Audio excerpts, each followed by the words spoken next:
জানুয়ারি 2026 থেকে সারা ভারতবর্ষ জুড়ে আধার কার্ডকে নিয়ে 3টি নতুন নিয়ম চালু করলো কেন্দ্রীয় সরকার, যা আপনাদের প্রত্যেকের জন্য অত্যন্ত গুরুত্বপূর্ণ হতে চলেছে। নাম, ঠিকানা, জন্মের তারিখ পরিবর্তন থেকে শুরু করে আধার কার্ড আপডেট সমস্ত কিছুতে চালু হয়েছে নতুন নিয়ম।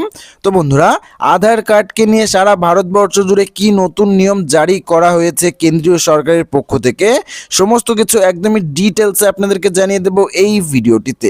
তো যদি আপনাদের কাছে আধার কার্ড থেকে থাকে, আপনি ভারতীয় নাগরিক হয়ে থাকেন, সেক্ষেত্রে এই ভিডিওটি আপনাদের জন্য খুবই গুরুত্বপূর্ণ হতে চলেছে। তো অবশ্যই ভিডিওটিতে আপনারা প্রত্যেকেই প্রথম থেকে শেষ পর্যন্ত মনোযোগ সহকারে সঙ্গে থাকবেন।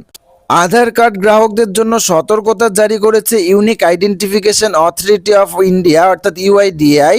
2025-26 মূল্যায়ন বছরের জন্য আধার কার্ডের তথ্য আপডেট করার ক্ষেত্রে নতুন নির্দেশিকা ও নিয়মাবলী কার্যকর করা হয়েছে। আধার কার্ডের অপব্যবহার রোধ এবং তথ্যের স্বচ্ছতা ও নির্ভরতা বজায় রাখার লক্ষ্যেই এই বড় সিদ্ধান্ত নিয়েছে কর্তৃপক্ষ। এখন থেকে নাম, জন্মের তারিখ বা ঠিকানা পরিবর্তনের ক্ষেত্রে বৈধ নথির তালিকায় বেশ কিছু পরিবর্তন আনা হয়েছে। নতুন নিয়মগুলি নিচে বিস্তারিত আলোচনা করা হলো যে কি কি নতুন নিয়ম জারি করা হয়েছে। প্রথমেই যে নিয়মটি চালু করা হয়েছে, এক ব্যক্তি একই আধার, এই নতুন নিয়মটি চালু করা হয়েছে। নতুন নিয়ম অনুযায়ী একজন ব্যক্তির একটি আধার কার্ড থাকা বাধ্যতামূলক। যদি কোনো ব্যক্তির নামে দুটি আধার কার্ড থাকে, তবে বায়োমেট্রিক তথ্যের ভিত্তিতে প্রথমে ইস্যু করা আধার কার্ডটি কেবল বৈধ বলে গণ্য হবে এবং অন্য কার্ডটি কিন্তু বাতিলও করে দেওয়া হবে এবং আধারের ডাটাবেস থেকে সেই ভুয়ো নম্বরটি সরিয়েও ফেলা হবে। অর্থাৎ একজন ব্যক্তির কিন্তু শুধুমাত্র একটি আধার কার্ড থাকবে, বাকি যদি আরও আধার কার্ড থেকে থাকে সেগুলি কিন্তু বাতিল করে দেওয়া হবে। দ্বিতীয়ত, যে নিয়মগুলি পরিবর্তন হতে চলেছে, তথ্যের আপডেটে লাগবে নির্দিষ্ট প্রমাণপত্র। আধার কার্ডের যে কোনো তথ্য সংশোধনের জন্য এখন থেকে আরও সুনিশ্চিত নথি জমা দিতে হবে। নাম ও ছবি সংশোধনের ক্ষেত্রে নাম বা ছবি পরিবর্তনের জন্য সরকারের প্রদত্ত এমন পরিচয়পত্র দিতে হবে যেখানে স্পষ্ট ছবি ও নাম রয়েছে। এক্ষেত্রে pan card, voter card, driving licence বা সরকারি অনুমোদিত ছবিযুক্ত পরিচয়পত্র কিন্তু গ্রহণ করা হবে।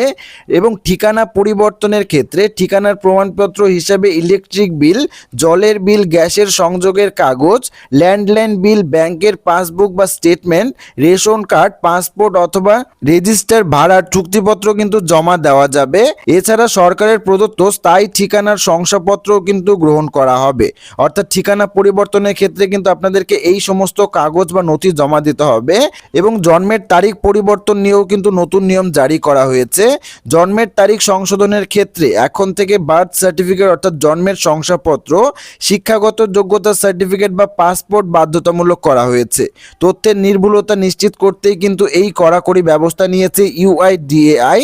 অর্থাৎ আপনারা বুঝতেই পারছেন, এবার থেকে নাম, ঠিকানা, জন্মের তারিখ এই সব ক্ষেত্রে কিন্তু এই সব জিনিস পরিবর্তনের ক্ষেত্রে কিন্তু আপনাদেরকে নির্দিষ্ট কিছু কাগজপত্র বা নথি দিয়েই কিন্তু পরিবর্তন করাতে হবে। এবং কিভাবে আপনি আধার কার্ড আপডেট করাবেন, দেখুন এখানে বলা রয়েছে, গ্রাহকরা নিকটস্থ আধার কেন্দ্রে অথবা ইউআইডিএআই অর্থাৎ ইউনিক আইডেন্টিফিকেশন অথরিটি অফ ইন্ডিয়ার অফিসিয়াল ওয়েবসাইটটির মাধ্যমে প্রয়োজনীয় নথি আপলোড করে তথ্য সংশোধন করতে পারবেন।